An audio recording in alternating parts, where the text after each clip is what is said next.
사랑하는 성도 여러분, 보고 싶어서 왔습니다.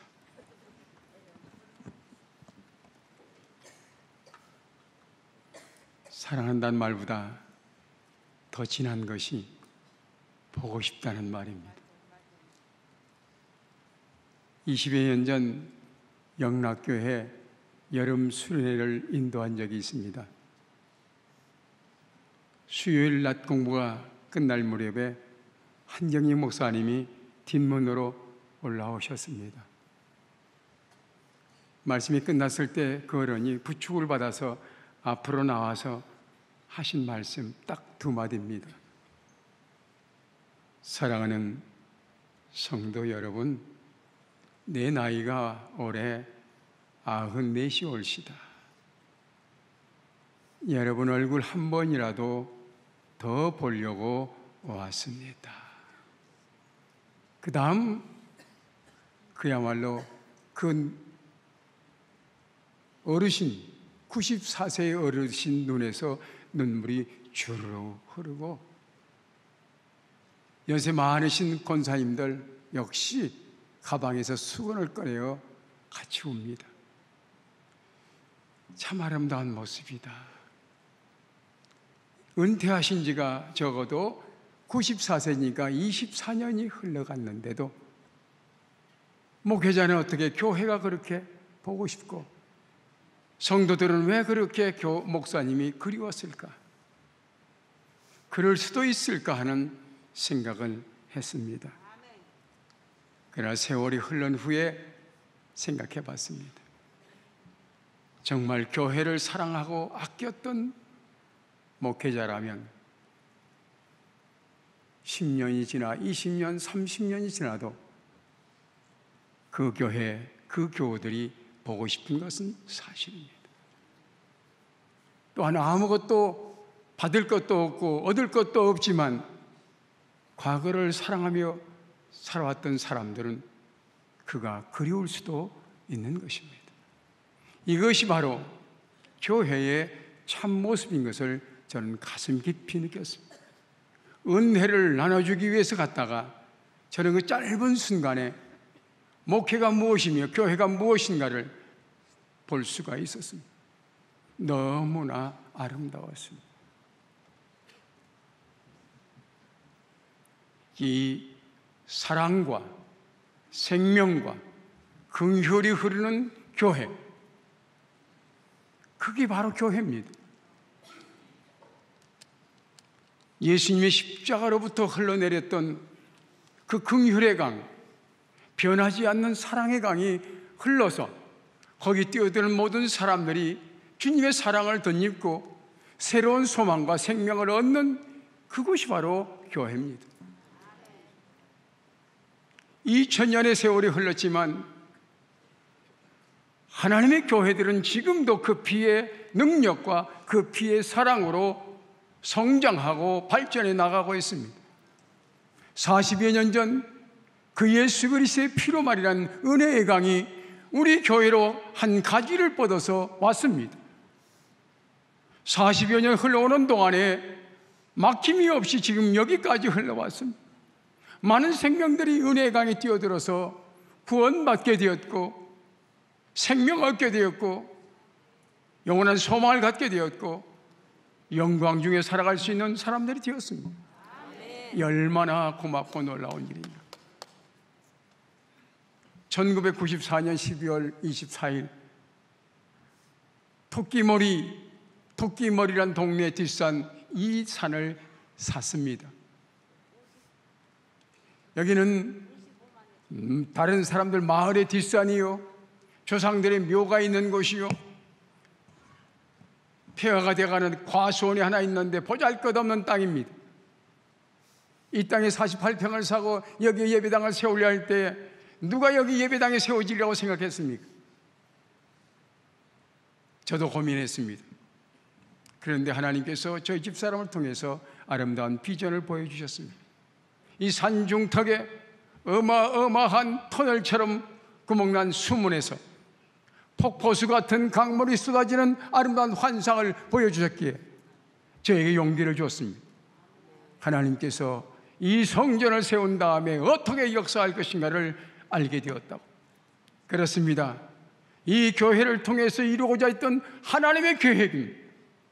생수의 강이 흘러가서 이 청주 소성뿐 아니라 온 세계 인류까지도 먹여 살릴 수 있는 생수의 강이 터져오르는 교회를 계획하시고 섭리하시고 욕망하셨던 것이 하나님의 계획이었습니다. 이 교회는 지금도 앞으로도 계속해서 이 생수의 강이 흘러넘쳐야 할 줄로 믿습니다.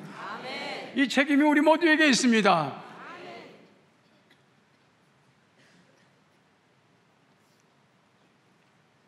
하나님의 소원, 그 소원을 예수께서 오늘 우리에게 보여주십니다. 요한복음을 기록한 요한 사도는 말씀의 강을 로고스라고 표현했습니다. 그 로고스가 흘러가는 곳에는 기적의 역사가 나타나는 겁니다. 그 말씀의 강이 흘러가는 곳에는 생명의 역사가 일어난다는 것을 알았습니다. 그래서 그 영적인 비밀을 가지고 아름다운 영상을 그리면서 요한복음을 기록했습니다. 예수님께서 명절에 예루살렘에 올라가시면서 예루살렘 문중에 양문이라는 곳에 이르렀습니다. 그 앞에는 베데스다라는 작은 연못이 있습니다. 주변에는 사방으로 작은 회랑 넷이 있고 가운데를 뚫어서 가운데 못 가운데 회랑 또 하나 있어가지고 5개의 회랑이 있습니다. 거기에는 병든 사람, 앞을 보지 못하는 사람, 몸이 부자유한 사람, 혈기가 마른 사람, 축 늘어져서 드러나서 연못물이 동하기를 기다리고 있습니다. 가끔 천사가 내려와서 이 물을 동할 때에 제일 먼저 뛰어들어간 사람은 무슨 병에 걸렸든지 낫는다는 전설이 있었습니다. 많은 병자들이 세상 의술로는 고칠 수 없는 병, 많은 고통을 안고 신음하던 그들이 마지막 최후의 이 희망을 안고 찾아온 곳이 바로 베데스다입니다. 여기에 38년 된 병자, 그도 여기에 같이 누워 있습니다. 38년이라면 그의 삶이 얼마인지 모르지만 거의 대부분이 병으로 고통당했던 삶입니다. 몇 번이고 죽고 싶었을 것입니다. 움직일 수 없는 거기 때문에 간호하는 많은 가족들도 아마 이제는 포기했을 것입니다. 어쩌면 그냥 마음을 접고 조용히 죽음을 기다리는 것이 낫지 않겠나 하는 생각도 했을 것입니다.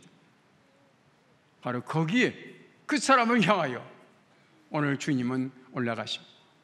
예루살렘에 올라가서 많은 권세 있는 사람들을 만나기보다는 먼저 모든 사람들로부터 소외된 잊어버린 그 사람을 찾아서 주님은 가십니다. 주님의 발걸음 한 걸음도 우연이나 갑자기 일어나는 일은 없습니다. 발짝 한 발짝도 의미 없는 발자국은 없습니다. 주님은 긍휼을 안고 사랑을 베풀 자를 향하여 언제나 한 걸음 한 걸음 걸어가십니다.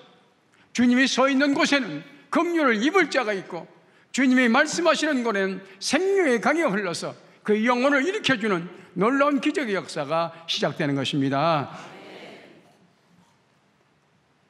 그가 병이 오랜 줄 아시고 그 누운 자를 보시고 그의 병이 오랜 줄 아시고 주의 가슴에 긍휼이 불타오릅니다. 불쌍한 마음이 듭니다. 그래서 조용히 그에게 묻습니다. 내가 낫고자 하느냐? 여러분에게 물는다면 어떻게 대답하시겠습니까? 38년 동안 낫기를 소망했던 이 사람에게 낫기를 원하느냐고 묻는다는 이 물음이 그야말로 우문입니다. 어리석은 질문입니다. 당연하지요. 여러분, 지금도 여러분 이 환자에게, 이 아픈 자에게 묻듯이 주님이 여러분에게로 묻습니다. 너의 인생에도 38년 동안 고치지 못했던 병이 있느냐? 정말 스스로 해결할 수 없는 인생의 문제가 있느냐? 넌 낫기를 원하느냐, 고치기를 원하느냐 물을 때 여러분 아멘 하시기 바랍니다. 성경은 단 이례적인 사건으로 기록되는 것이 아닙니다. 역사 오랫동안 기록됐지만 하나님의 시간은 언제나 현재입니다. 구약 창세기도 오늘의 일이요, 신약 그 2000년 전의 사건도 오늘의 일입니다. 오늘 베데스다 연못을 찾아가신 주님은 오늘 이곳에 찾아오신 것입니다. 전국은 언제나 현재요, 교회는 언제나 현재요, 하나님의 시간은 언제나 현재입니다. 주님이 그에게 몰라서 묻는 것 아닙니다. 지금 그를 향하여 질문하신 것, 내가 낫고자 하느냐, 이 질문 속에는 주님의 뜨거운 긍휼이 있습니다.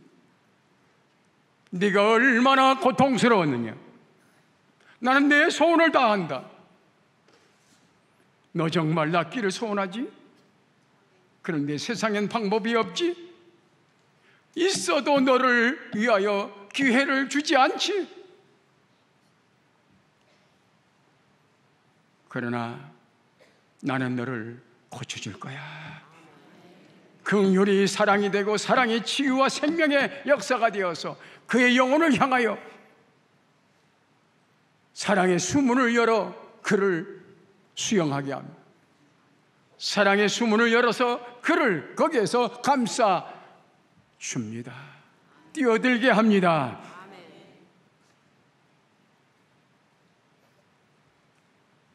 내가 낫기를 원하느냐? 이때 이 환자가 우리처럼 아멘 했으면 얼마나 좋겠습니까? 그런데 그는 말합니다. 낫기를 원하지만 마음속에 분노가 있습니다. 주여, 물이 동할 때 나를 저 물에 넣어주는 사람이 없습니다. 그는 지금 구원받을 수 있는 방법이 하나밖에 없다고 생각했으며, 지금 자기가 이 앓고 있는 병은 내 병이 아니라 남들이 넣어주지 않았기 때문에 고치지 못한다고 원망과 불평이 생겼습니다. 그렇습니다. 5개의 행각에는 늘 편하게 많은 사람들이 드러누워 있습니다. 그런데 물이 동한다고 합시다. 누가 제일 먼저 보겠습니까? 눈 먼 사람은 볼 수가 없습니다. 해당이 되지 않습니다. 움직일 수 없는 사람은 눈으로 봐도 뛰어갈 수가 없습니다. 가장 고쳐야 할 가장 긴급한 사람은 움직일 수가 없고, 가장 건강한 사람이 뛰어들어가서 고침받는 것이 이 바로 세상의 역사입니다. 이것이 세상의 질서의 순서입니다. 군대 가면 선착순이라는 것이 있습니다. 훈련받다가 잘못되면 선착순 저 어디 거리 돌아와라 그러면 운동 잘하는 사람들은 빨리 달려가서 제1번으로 돌아옵니다. 그런데 달리기 못하는 사람은 늘 꼴찌라서 서너 바퀴 돌아야 마지막 기합하고 끝이 납니다. 선착순에는 긍휼이 없습니다. 선착순에는 은혜가 없습니다.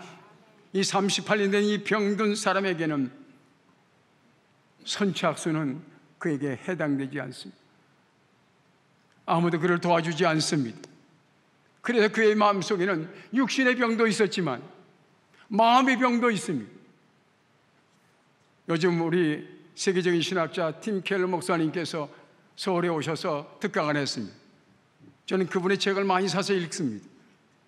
그분의 책 중에 그런 말이 있습니다. 현대인들은 자기를 가해한 가해자를 만든다. 그 가해자가 내게 이런 해를 주었으므로 말미암아 나는 이렇게 엄청난 피해를 입고 있다. 그래서 가해자를 악한 사람으로 만들고 피해 입은 나는 선한 사람으로 만들어서 나의 존재감을 나타내려고 하는 것이 바로 현대인이다. 여러분 잘 생각해 보십시오. 혹시나 여러분들이 가해자로 만든 사람이 있습니까? 부모 때문에, 뭐 때문에, 자녀 때문에, 가난 때문에, 가난한 사람은 부자 때문에 누구 때문이라고 하는 원망이 있다면 이는 심령의 병든 겁니다. 바로 이 환자는 자기의 병도 병이지만 그 마음속에 누구 때문에 하는 원망이 더 크게 자리 잡고 있었습니다. 그러기에 많은 사람들이 SNS를 통해서 자기를 피하는 사람이 있다고 고발하고 더러는 나가서 불특정 다수가 다 나를 무시한다고 생각해서 총을 갈기는 경우도 있습니다. 주님은 그의 아픔을 다 아십니다. 그러기에 그의 마음속에 로고스의 강을, 말씀의 강을 흘러보냅니다. 숨을 열어서 그의 가슴을 뚫고 나가게 합니다. 일어나라, 내 자리를 들고 걸어가라 명령하시고, 이 로고스의 강이 여러분의 육신의 병과 영혼의 병을 치유시키길 바랍니다. 이 순간 우리는 창조의 하나님, 구원의 하나님, 능력의 하나님, 긍휼이 한이 없으신 하나님, 그 하나님의 참모습을 예수님을 통해서 볼 수가 있습니다. 그 누구의 동정도 받을 만한 존재가 아닌 이 사람, 치유받을 만큼 정직하거나 깨끗한 인물도 아닌 이 사람, 그냥 지나쳐도 아무에게도 원망받지 아니할 무의미한 그 존재. 그러나 바로 주님은 예루살렘에 올라와서 병성 있는 사람을 만나기보다 베데스다 연못가에 38년 된 그 병자가 더 귀하였기에 긍휼을 안고 그를 찾아가서 그를 살려 희망과 용기를 주게 되었습니다. 은혜의 강물에 빠졌던 이 사람은 이제는 자리를 들고 일어나 걸어갑니다. 힘차게 걸어갑니다. 생명의 찬가를 부르며 걸어갑니다.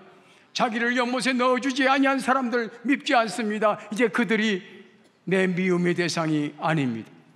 나는 걸어갈 수 있기 때문에. 베데스다 연못은 진정한 약속이 없습니다.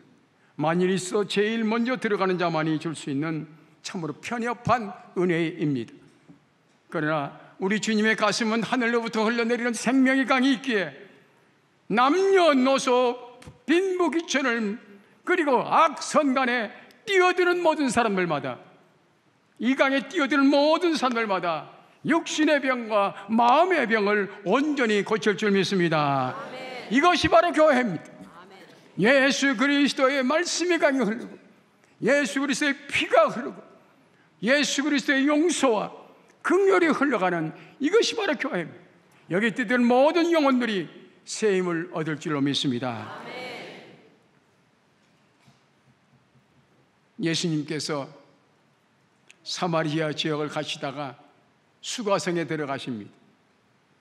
물을 마시기 위해서 한 여인을 만나지요. 내게 물 좀 다오. 그에게 말할 수 있는 서로가의 사회적 관계도 아니고 그가 얼마나 악한 죄인인가도 압니다. 그 마을에 창기입니다. 남편이 5, 6명이나 있습니다.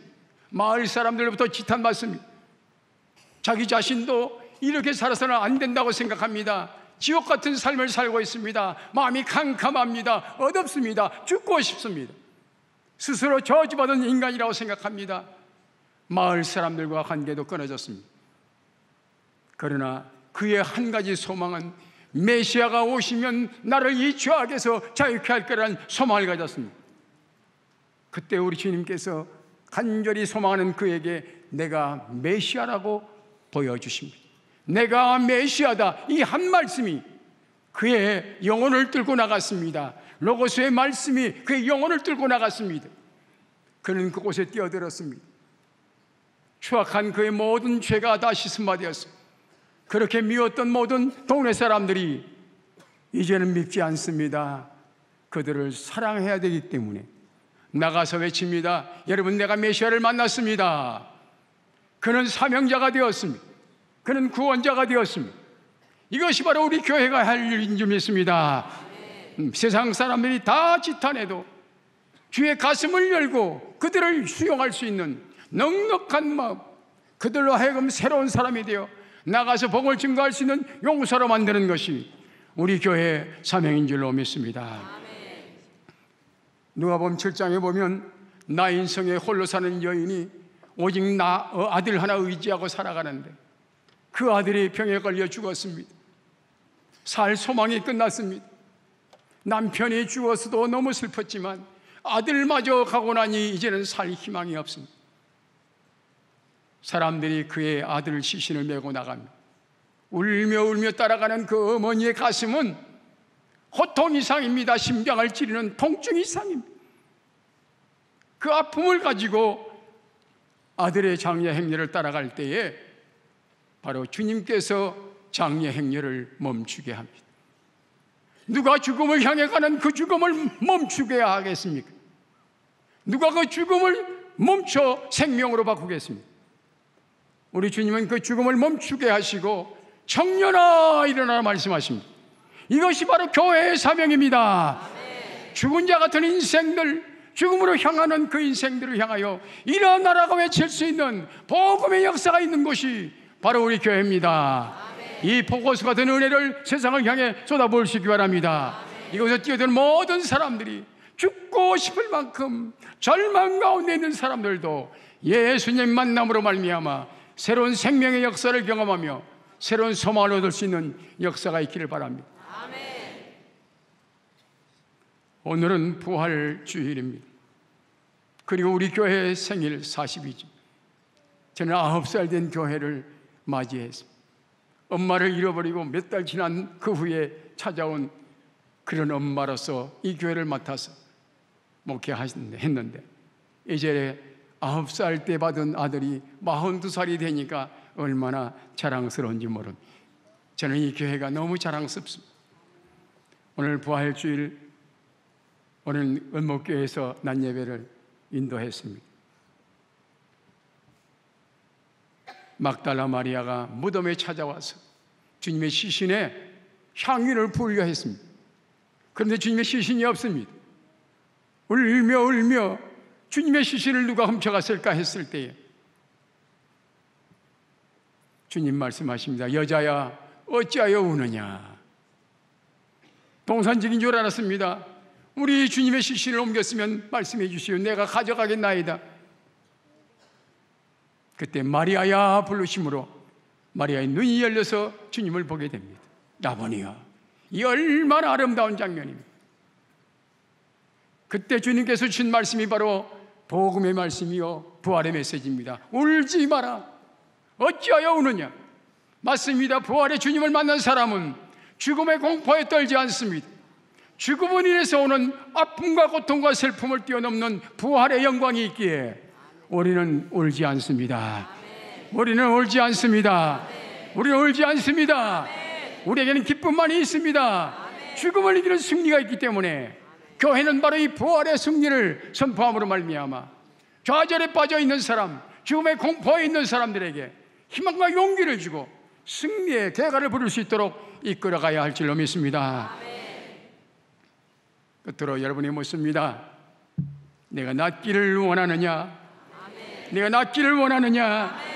기적의 역사가 일어나길 바랍니다.